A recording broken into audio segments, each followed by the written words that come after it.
Life is suffering. Right. Indisputable. What do you do about that? You voluntarily accept it and then strive to overcome the suffering that's a consequence of that. And you do that for you, and you do that in a way that makes it better for other people. And then that works. And one question might be, well, how well does it work? And the answer is, the only way that you can find out is by trying it. That's it. That's the existential element of it. The proof is to be derived by the incarnation of the attitude in your own life. No one can tell you how it will work for you. It's the thing that your destiny is to discover that.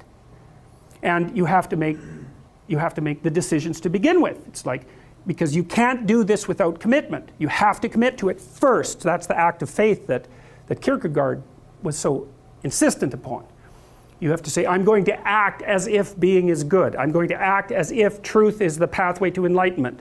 I'm going to act as if I should pursue the deepest meaning possible in my life.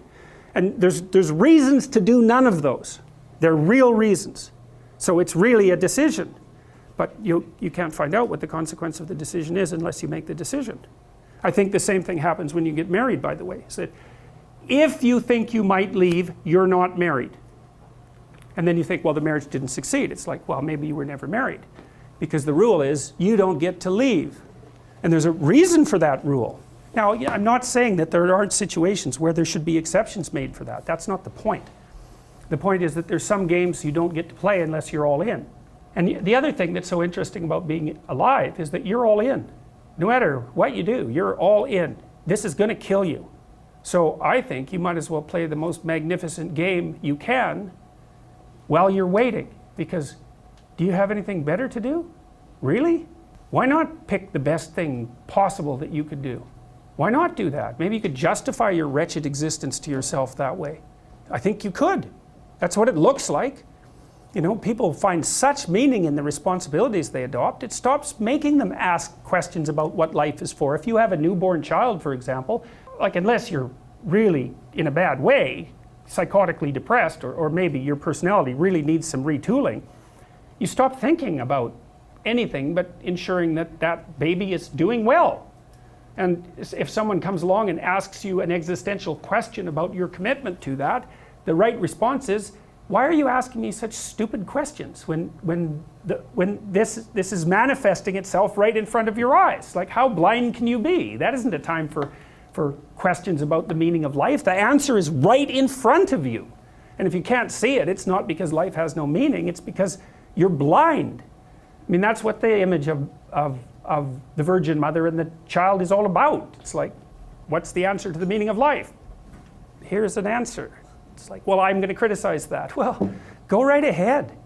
You know, it's like what you're like a what do you call that? A termite gnawing on a temple. There's no utility in that sort of criticism. It's blindness. And it's the same thing with regards to the path of the hero. It's like it glistens in front of you and you can criticize it. It's like, fine, put the cart before the horse and see how far you get. So I thought, to bring full closure to the class, I was trying to solve this terrible puzzle that confronted me and many other people about how it was that human beings got themselves in such a tangle about what they believed. Such a tangle that we were pointing the ultimate weapons of destruction at one another, which, by the way, we are still doing. And I thought, okay, well, I understand that. We need our belief systems. They orient us. And that means there will be conflict between belief systems, and that can be a catastrophe. And that's being played out everywhere, again, in very many ways. What's the solution to that? Well, one possibility is there's no solution. It's just mayhem all the way around. Could be the case. But it seemed to me, as I delved into it, that the proper solution to that was to live properly as an individual, because you're more powerful than you think. Way more powerful than you think. I mean, God only knows what you are in the final analysis. You're blind to your own weaknesses, but you're also blind to your own strengths. And so then I think, well, if you got your act together, it'd be better for you, and instantly it would be better for your family, assuming they wanted you to get your act together, and not everyone does, and then it would be better for the community. It's like, how far could you take that? If you stopped wasting time, and if you stopped lying, and if you oriented yourself to the highest possible good that you could conceive of, and you committed to that, How much good could you do? Well, I would say, why don't you find out? So that's what I think you should do. You should find out. You don't have anything better to do. And there's nothing in it, as far as I've been able to tell, there's nothing in it but good. So maybe you could sort yourself out so that you wanted nothing but the good. And then maybe you could help make that manifest in the world. And maybe we wouldn't have all these terrible problems then. At least we'd have fewer of them, and that would be a start. So it's the answer to the problem of humanity is the integrity of the individual. That's the answer. So, and states that are predicated on that realization are healthy. So, and states that aren't are doomed to stagnation and catastrophic collapse.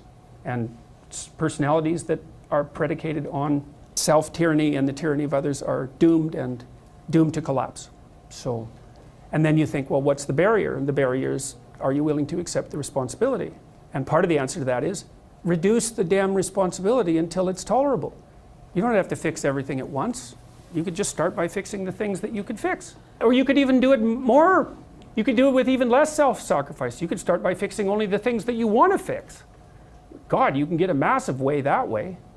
So do it. See what happens. That's what you should have been taught in university right from the beginning. It's like, aim at the highest good. Tool yourself into something that can attain it. And go out there and manifest it in the world. And everything that comes your way will be a blessing. And so all you have to do is give up your resentment and your hatred. I know that's a hard thing to give up because you have plenty of reason for it. That's probably a good place to stop. So it was a pleasure.